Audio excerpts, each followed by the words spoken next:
Hey, what's going on, guys? Welcome back. So the past week it's gone from 100 degrees on, I think on Tuesday to now 50 degrees on Thursday. It's sweatshirt weather. I absolutely love it. And I'm trying to take advantage of the cooler weather and not sweating like a pig out here to get work done. So I'm gonna dig in today into the rear deck filler and also the rear window channels. So, in the last episode you guys saw on the front, we did all four of the window channels. They turned out really, really nice. But now onto the rear. And there's really no magic here. It's a lot of the same exact kind of stuff. The only difference obviously being that we've got this bigger piece of sheet metal here that we're gonna replace.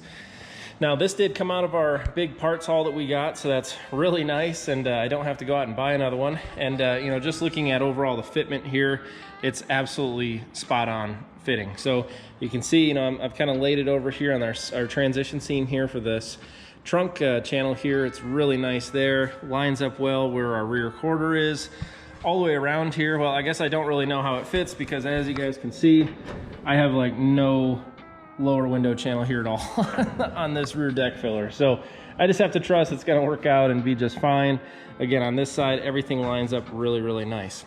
Now, one interesting thing, because as I was sitting here, I was kind of wondering, how does the trunk latch mechanism and our trunk hinges, how does all that stuff line up? And so, Mother Nature's already done a pretty good chunk of this for me here, but if you look, we've got the top rear deck filler, and then on the bottom side here, we've actually got kind of a lower plenum, which is welded and comes up and around this channel here and is going to spot weld onto our new rear deck filler. But you can see pretty much half of it now can be separated. I don't want to pull on that too hard, and to be honest with you, I might have to brace this because as I start to I'm probably going to start by putting a cut here to free up this plenum to basically then just chop up on this side to get this deck filler out. But what I don't want to have happen is to have this thing just collapse and bend the sheet metal all to hell in the process. So I'll probably have to come up with a way just to hold this up and support this in place while we cut this and get this piece out of the way.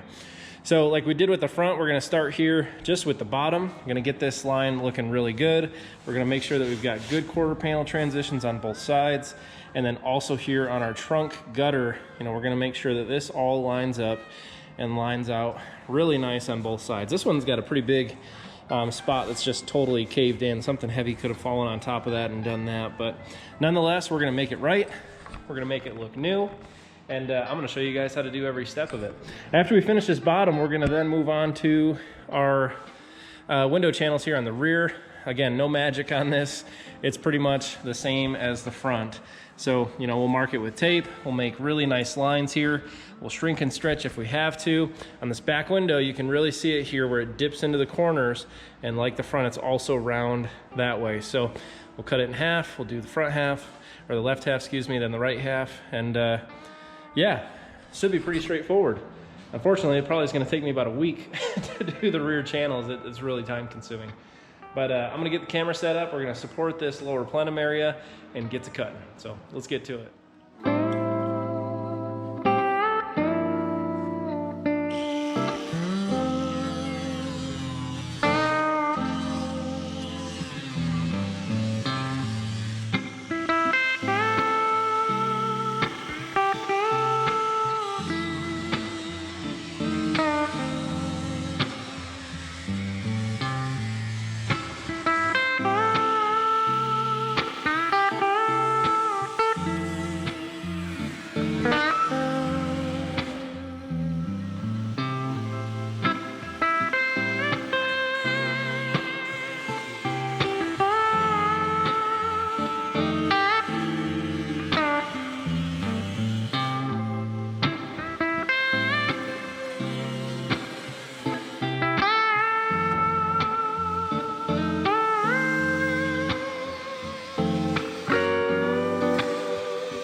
right, so we got our rear deck filler panel fitted. Thankfully, I've got some really good help out here. T-Bone's out here with front row seats.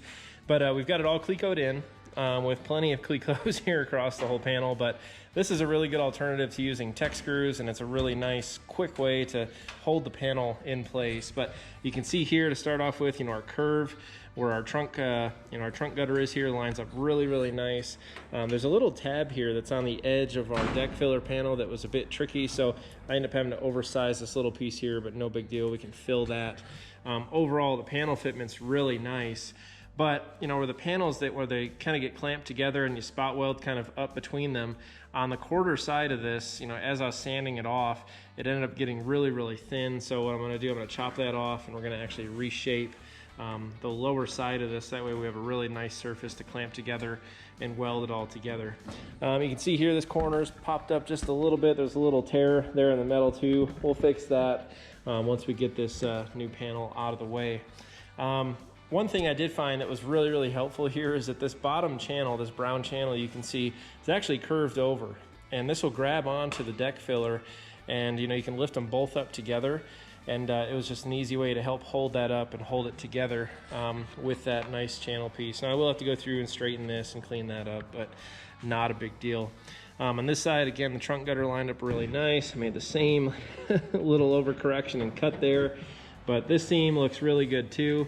Now up here, when I was sanding, it did get a little bit too thin on this side. So again, we're gonna reshape this. We're gonna make a nice surface that we can weld both the deck filler and also the quarter together on the bottom side. I'll show you that in just a second. Now here on the trunk channel, this was a little tricky on the window channel here. I actually had to use a jack with a 2x4 to just put direct pressure on these areas. But as you can see, I was able to suck those together, put our clecos in, and it's really, really nice actually. Just the way that this transition goes fits really good on this side. This side over here, again, it looks really, really nice overall. So let me go ahead and pull these clecos out real quick, and then I'll show you guys kind of what we're working with on the bottom side. All right, so looking at the lower plenum here underneath of our deck filler, you can see, we've got a couple little holes that we'll need to address. A little tiny guy right there, one right there, two little ones right here.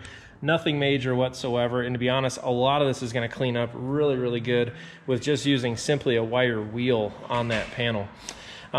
Looking at this side, by far the worst. This side I used a grinder on, this side I used an air chisel on, and I'm going to show you the difference.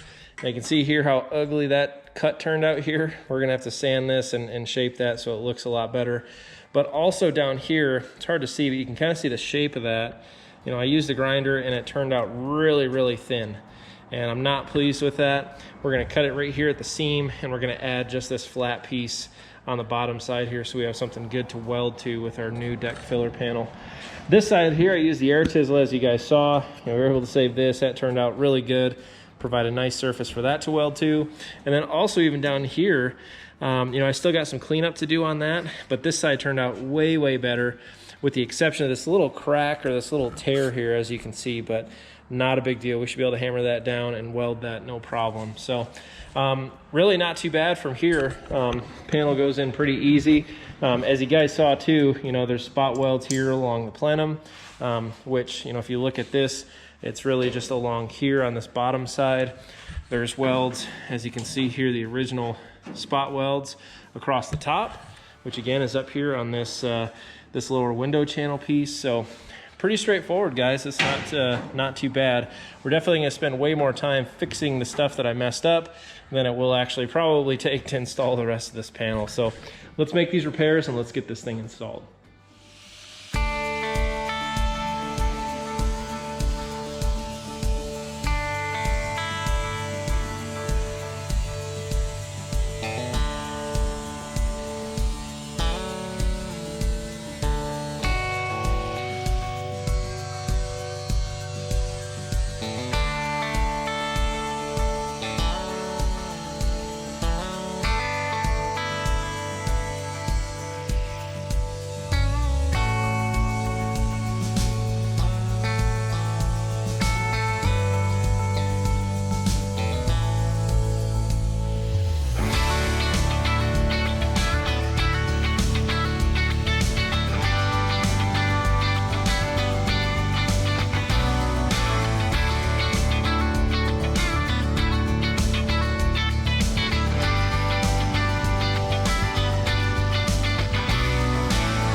right guys, so we got all of our seam pieces and all of our filler pieces welded in, and as you can see, our transitions turned out really nice. So if you remember, we did have this crack here. I filled that, and then also you can kind of see where this extra heat was.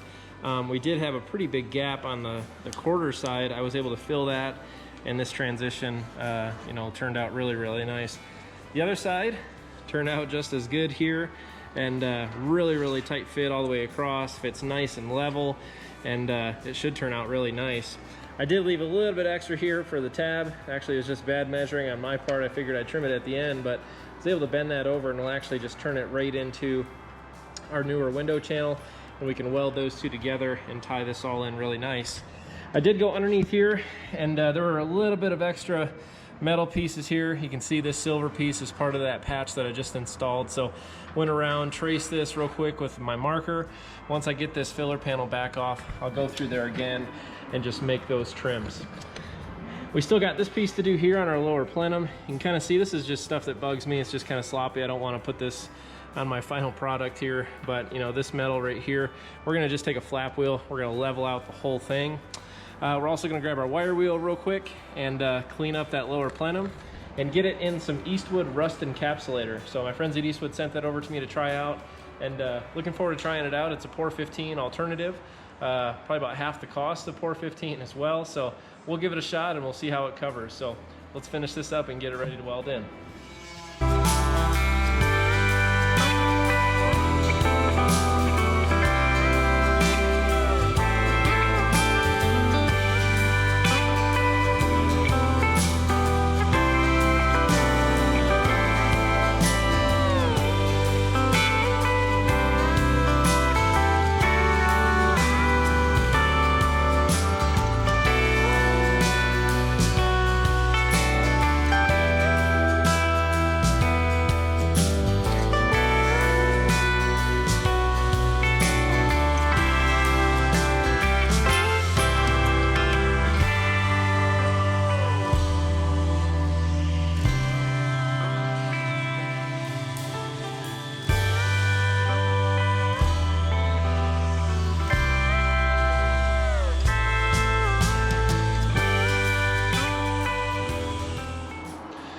All right guys, so got a pretty major issue here. So as I was using the wire wheel, I exposed a shitload of rust holes. Okay, so I already went ahead and marked all of these, but as you guys can see, I mean, it is absolutely Swiss cheese in a lot of these panels here. This one right here, another terrible one. And if you guys remember that hammer test that I was showing you guys during the floor pan install, you know, here,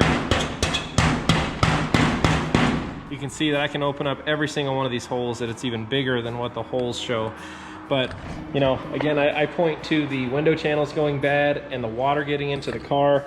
And as this is sitting up into the car, you know, even these little ridges here, which I'm sure are just here just to give this panel some strength, those ridges definitely trapped that water in here, and it rotted out inside of every single one of these places here where these ridges are. So that just created some more work. It's probably going to take longer to patch these holes than it will be to install the rest of the deck filler. So yeah, slight detour, but what has been seen cannot be unseen, and yeah, gotta fix it now. So let's get it done.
All right guys, so after a very long night of welding and about 2 to 3 hour delay, we're finally ready to lay some rust encapsulator down on our lower plenum panel here.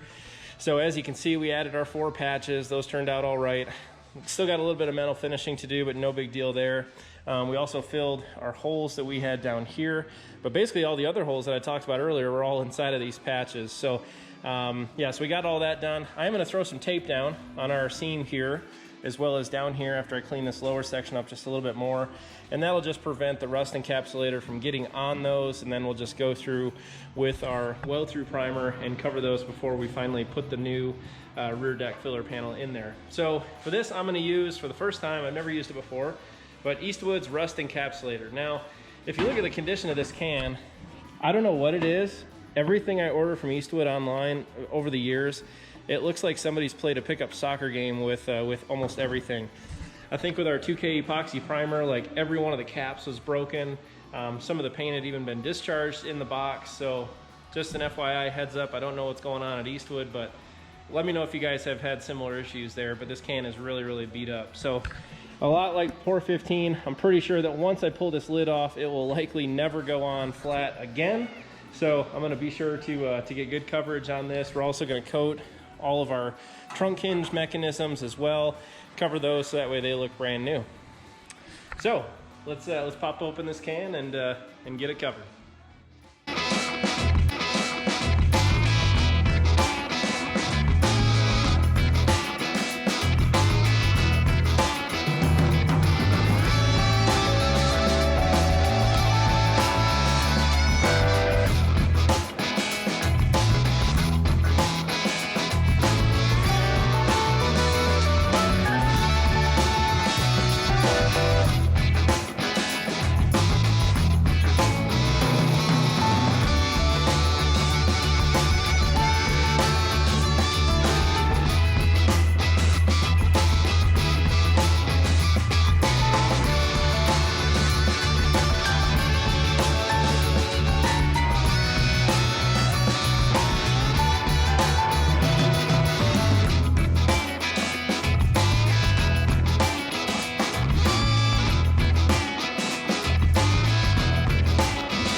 All right guys, we're ready to burn in this rear deck filler here. I got all of our Clecos in.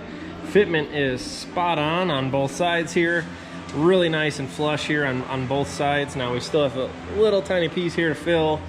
Made the same exact dumbass cut here, so we'll fill both of those sides.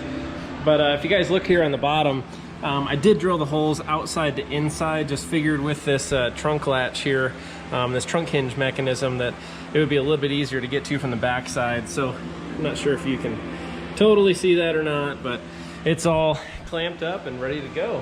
So without further ado, let's burn this bad boy in.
All right, and with that, we are all wrapped up installing our rear deck filler panel. Let's take a look.